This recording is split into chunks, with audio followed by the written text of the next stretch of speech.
Kasi nga, nagsisilo si boss. Si boss kasi pinaka-boss nila nagsilos, may gusto kay Beyonce. Yung pinaka-boss nila, may gusto kay Beyonce. May gusto. Kaya gagawin niya ang lahat. Magbayad siya ng tao para masira ang love team.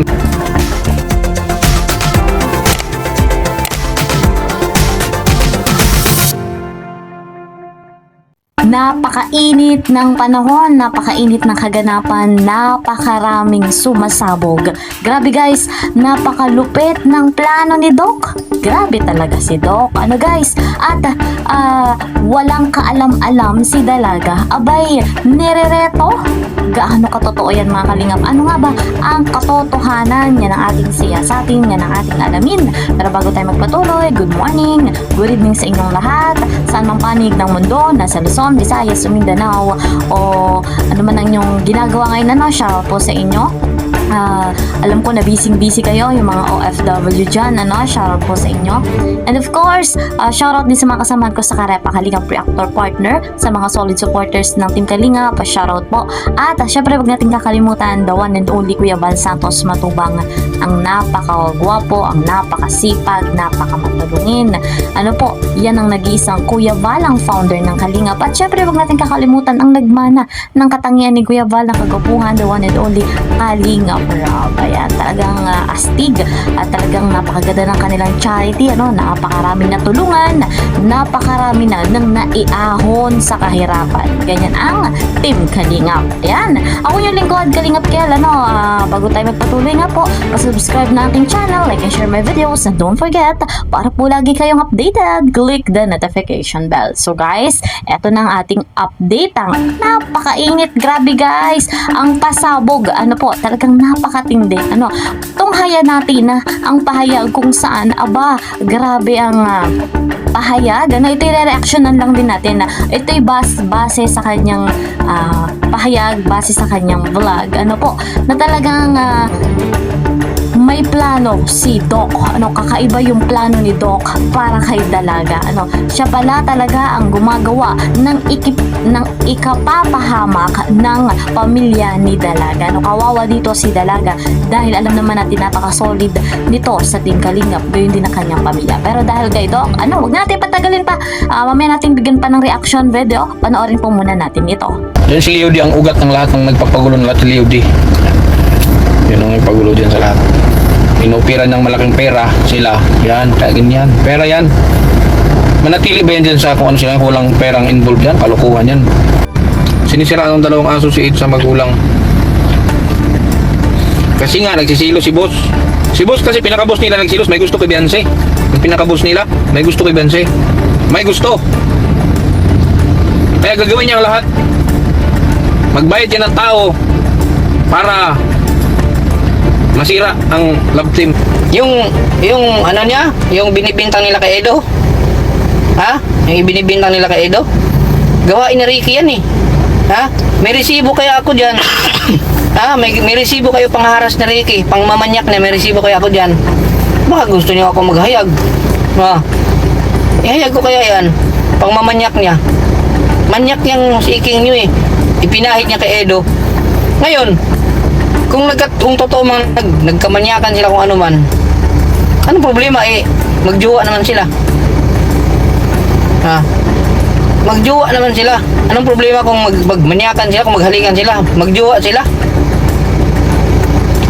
Ha? Ha? Anong problema? Sige.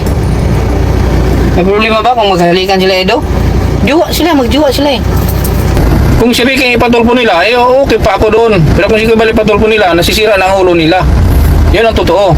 Sira ang ulo nila. Kung sige balik ipatulpo nila. Ako na nagsasabi, may mga sira ang ulo nila. Ang dapat gawin ni Leo D, pagamot sila. O, yan ang totoo. Ha? Ang gawin ni Leo D, sponsor na lang sila at ipagamot at may mga sira na sila sa ulo. O, ganun lang yun. Mga baser, sabihin mo dyan sa boss mo, yung mga baser na yan, hindi mo yun mapipigilan. Hindi ikaw may utak. Parang ikaw, hindi kita madiktahan. Kasi baser ka. Madidiktahan ba kita? Hindi kita madidiktahan. Yan ang, suotin mo yung sapatos ng ibang tao. Para alam mo. Paano kita madidiktahan? I-baser ka. Sige nga. Tapos sabi mo, pinapalapa. Anong magagawa mo? Naka-public yan, naka-open yan. Opinion nila yun. Hindi yung pinapalapa. May sira ang ulo mo. Pareho kayo ng amo mo, pati yung boss nyo, pinaka-boss nyo, pareho kayo. May mga sira ang ulo nila. Paano pinapalapa? Kontrolado mo ba yung mga basher? Ikaw ba ang may hawak ng mga utak nila? Hindi. Ang kitin ng utak mo, Bram. Dami account ka na nga, wala ka pang utak. Pastilan. Pinapalapa. Paano pinapalapa? Hindi mo Yan sabihan mo yun si Kilay. Pati yung si Hasang, di ba? Sabihan mo kasi pare-parehong level ng isip niya. Sabihin mo. Dapat hindi nalaman ng mga tao yung basher. Pero ginawa niya, hina-highlight nila. Galit sila sa basher ni Beyonce. Pero pag may basher si Beyonce, ini-screenshot, ginawang thumbnail. O di ba? Tama ba yan? Hindi nagkalayo yung isip ninyo. Pinapalapa. Masira lang ulo mo. Kontrolado mo yung basher. Hindi mo makokontrol yung basher. Binayaran kasi siya. Bayaran. Pati yung mga reactor na yan, si Kilay, bayad yan. Bayad. May resibo ako. Bayad si Kilay. Kilay, kano bayad sa'yo? Patay tayo dyan. Kaya pala palmas-labas ka pang nalalaman, ha? Binayaran ka pala, ha?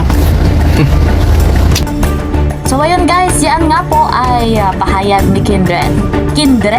Nakita natin sa syempre pagdating sa social media kumakalat, so nakita natin yan sa Facebook, yung pahayag ni Kindred. So malinaw dyan, sinasabi niya na talagang kakaiba itong plano ni Doc. At gaano katotoo iyan, guys, na gusto nga ba nung kanilang pinakang big boss, si Dalaga? Nagsiselos nga ba? Gaano yun katotoo? At may mga kapalit yung bawat ginagawa ni Doc. So, alam naman natin na kapag malaki ang kapalit, igagrab niya yan, Siyempre, pangangailangan. So, guys, talagang hindi natin maintindihan talaga kung ano nga ba ang katotohanan, kung gaano ka-legit itong sinasabi ni Kindred, Dahil sa mga kapalit, ginagawa ni na Doc yung dapat gawin, siyempre may kapalit yon. So, ang nakakaawa nga po si Dalaga dahil wala siyang kaalam-alam sa mga nangyayari at nababash niya si Dalaga, hindi naiisip ni Doc na yung ginagawa niya sa araw-araw na pagbablog, sa araw-araw na paglalagay ng thumbnail kay Dalaga, mas lalong nadadagdagan ng bashing, nadadagdagan ng basher si Dalaga. So, kawawa si Dalaga, guys. Hindi niya na alam ang gagawin. Napapahamak siya dito sa ginawang plano ni Doc. Marami pa daw yung plano. Marami pa tayong dapat tukuyin, siyasatin. Marami pa tayong dapat ipasabog pa dahil kailangan nating mailigtas si Dalaga, mailigtas sa mga kaisipang masama ni Doc. Kailangan ay magstay talaga si Dalaga sa Kalingap. Alam naman natin kung anong layunin ni Kuya Val. Alam natin ang layunin ni Kalingap Rab. Hindi basta-basta para kumita sa vlog, kundi para lalong makamit ni Beyonce yung kanyang mga pangarap sa buhay, makapagtapos sa kanyang pag-aaral. Nang sa ganon, si Dalaga ay mas lalo niyang matugunan yung kanyang mga pangangailangan. Alam natin napakahirap ng buhay ngayon, lalo pa at talagang patindi ang kahirapan. So sa Team Kalingap, siguradong tayo na talagang ang pangarap ni Dalaga ay matutupad. At kung sakali man na talagang lilipat si Dalaga dito kay na Doc, alam naman natin na mayaman yung kanilang boss. So hindi naman natin alam ay hanggang kailan tutulong yung kanilang tinatawag na boss